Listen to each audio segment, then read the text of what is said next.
After being interrogated, Obito was admitted to Konoha's secret hospital. Obito was poked and prodded the same way a broken car is poked and prodded. After all, there was a high probability that Obito's white body could attack or destroy Obito altogether. Numerous examinations were performed. Heart X-rays were taken, all in order to study the seal. After receiving all the tests, Obito, the experienced ninja medics, began painstaking work. They studied Obito's right body, trying to figure out everything this part is capable of, while the ninja deciphers studied a snapshot of his heart, or rather the seal. But all these experiments yielded no results. So to say, the puppeteer who controlled the puppet named Obito did a good job. Then it was decided that Obito was not a danger to society. The seal was broken, there was nothing to be afraid of. But they couldn't help it. So Obito underwent a complicated surgery. The right side of his body was completely cut out. Only the mutilated right side of his face with a single eye was left of Obito's right side structure. They sewed an ordinary body in place of the missing part, the body of a criminal or death row inmate. But with the addition, he was visited by Fugaku, Mikoto, Itachi, Kakashi, Sasuke, and Naruto while he was in the hospital. But of course Naruto and Sasuke didn't visit him by themselves. Obito's secret reached the top of the leaf as well. An issue that was difficult to resolve, except for Hiruzuna, the head of the Uchiha, the head of the Nara, and the head of the Yamanaka. Everyone wanted to get rid of Obito. They were understandable and worried about that. But luckily Hokage was on Obito's side. He was able to come out victorious and pacify his colleagues and those below him. But his old friend Shimuro was clearly against it. He was up to something dark. Obito checked out of the hospital and went to the house of the head of the clan. He was greeted properly with a sumptuous table. Before he sat down, Obito played and chatted with Naruto for a while before sitting down. The boy named Itachi was frightened every time he saw Obito. Of course he was.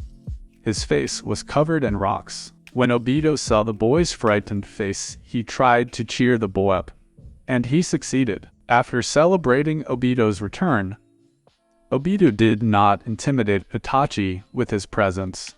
Taking Naruto, he went home. Naruto was the last thing Obito had left of Minato and Kushina. Obito loved this blonde boy like a son.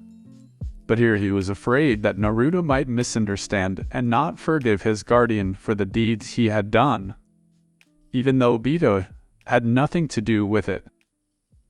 Obito was afraid that the day would come when he would confess everything to Naruto. Days, weeks, months, years passed. Anyway, the time skip. Naruto was a joyful guy. The attitude from the villagers was not like in canon, because Obito was always around and made sure that not a single living soul knew that he was a demon. In the beginning, Naruto had a lot of friends, but most of all he was in love with Obito. Naruto was told about his parents. They never revealed who they were, but he was told that he was an parents brought their adoptee to the academy. I want to warn you that the Uchiha clan is still intact, as the entire upper class already knows that the Uchiha had nothing to do with the attack. Naruto, will you show everyone class?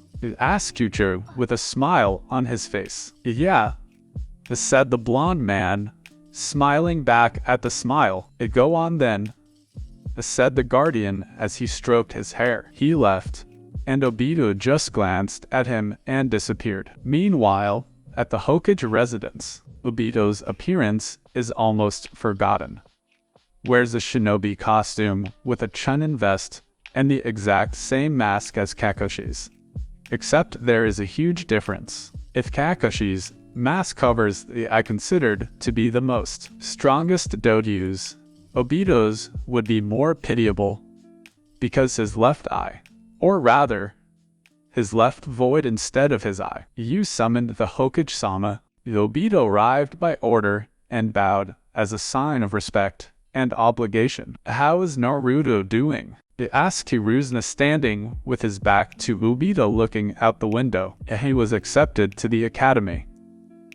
Obito replied, no longer standing in a bowed posture. Good," said Hiruzuna and turned to his companion. "Obito, is this Nagato of yours sure he's not a danger to humanity?" Hiruzuna was already aware, because after that incident, and that in the Akatsuki organization, everything came up. "I think not. Nagato wouldn't act without my knowledge.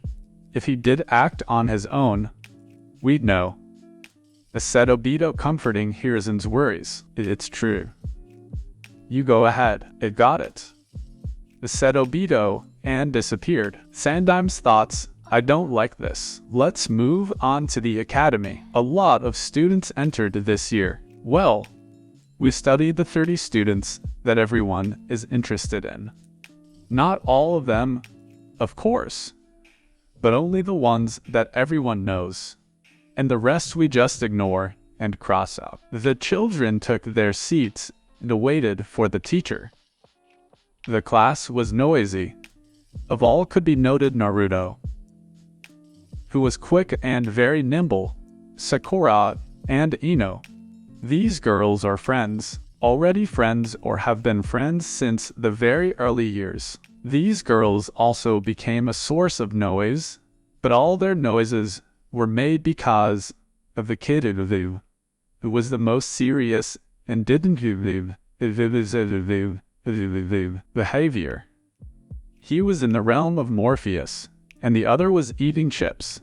And he was good at it, because the speed of destroying one packet of chips was equal to 10 seconds. Also, compared to Sasuke, they didn't attract the attention of the girls, but the only girl among them, the owner of the white eyes, which also kind of doubts shyly gave his cheeks a little blush, transferred to our protagonist's side. Inuzuka Kibo was also there. He wasn't Finally, the noise in the classroom was interrupted by the voice of the sensei, who yelled at everyone. Everyone quickly took their seats, and the teacher in turn introduced himself. "Hello children, my name is Umino Iruka.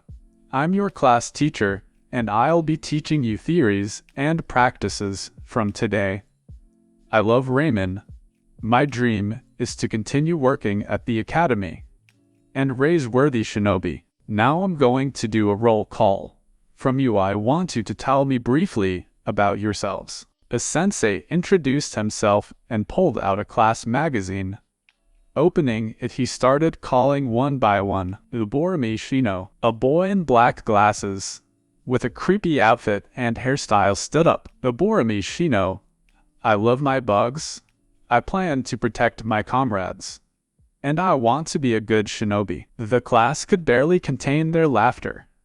And after his bio, they realized that in addition to his creepy appearance, he also has a creepy manner of speech. "Okay, sit down," said Sensei Iruka, and prepared to summon the next one. Ikemichi Choji, a chubby kid with a kind face, stood up from his seat, with some circular badges in his cheeks that resembled a whirlpool. "I'm Ikemichi Choji. I love my friends and family, and I love eating pork chops with sauce. And also, I'm not fat. I just have a white bone." The Choji answered, and got a laugh from his classmates. But Iruka stopped the mess in class again and let Choji sit down. And next, Inuzuka Akiba, a boy in a hooded jacket, stood up, with his faithful friend hiding under the hood. There were red fangs on his face, letting him know that this was the Inuzuka clan. "I'm Inuzuka Akiba, and this is a camera, aiming to become a Hokage and organize a World Dog Day. I love my family and all the dogs in the clan." The puppy understood this and whimpered a hint of resentment, but the puppy's owner calmed him down by saying, "But of all the dogs, a camera is the most beloved." The puppy was already happy and smiling. "A good dream," said the teacher, and threw a glance at the magazine preparing to voice the next one. Huga Hinata. A girl stood up, the shyest student in the class, and with the shortest haircut. But among the girls, the Hinata, I don't like arrogant. The goal is to become the head of the clan and the head of the main branch, said the girl in a soft, barely audible voice, and sat back down. "Okay, now, Haruno Sakura," said the teacher, and looked across his gaze to see his student. A pink-haired girl with a short haircut stood up from her seat. Only taller than Hinata would stand on the list. Also, all of her clothes were in pink, except for her shorts. "I'm Haruno Sakura."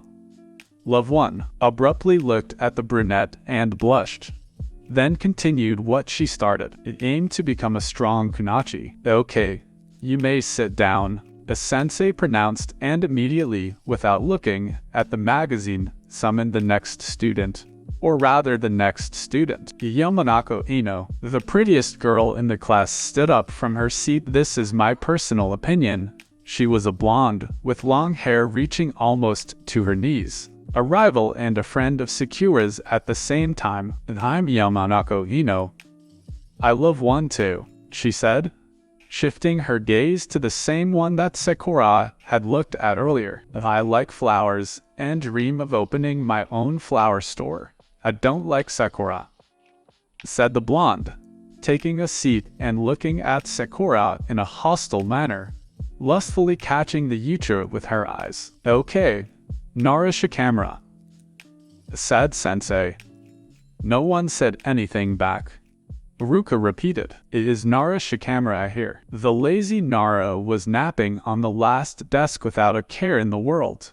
But the teacher noticed him and quickly came up shouting in his ear, thus tearing the drums in his ears. He almost shit himself and got up immediately, and got another round of shouting from the teacher. He apologized, and Ruka told him to introduce himself. "I'm Shikamura Naro. Zivok loved to sleep, aimed to join the clouds, and travel around the world at bird's eye height." The sloth of the class lazily introduced himself and slowly took a seat. Iruka only had to kick himself in the head. He was disappointed in this student after all. The student might be good, and would probably be a smart strategist in the future. But on the first step to be so sluggish, and with zero respect for the teacher with his classmates. Iruka sighed heavily and began to summon the last uchiha, said teacher Iruka with a tired look. This year's students had clearly worn him out. "I'm Sasuke Uchiha. I love training with my father, Shusi, Itachi, and Obito. I hate it when a stupid blonde gets in the way of my training."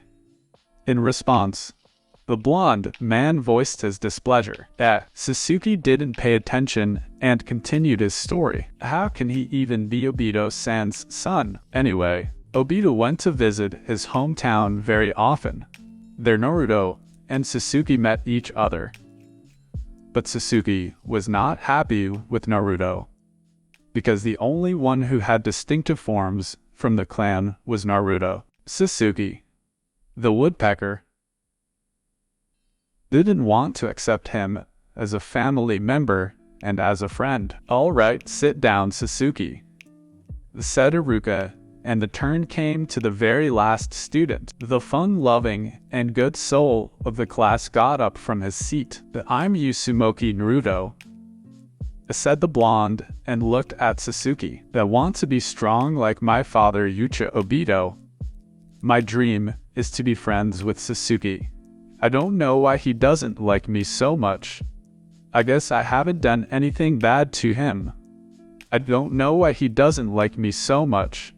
I guess I haven't done anything bad to him," said Naruto, and sat back down.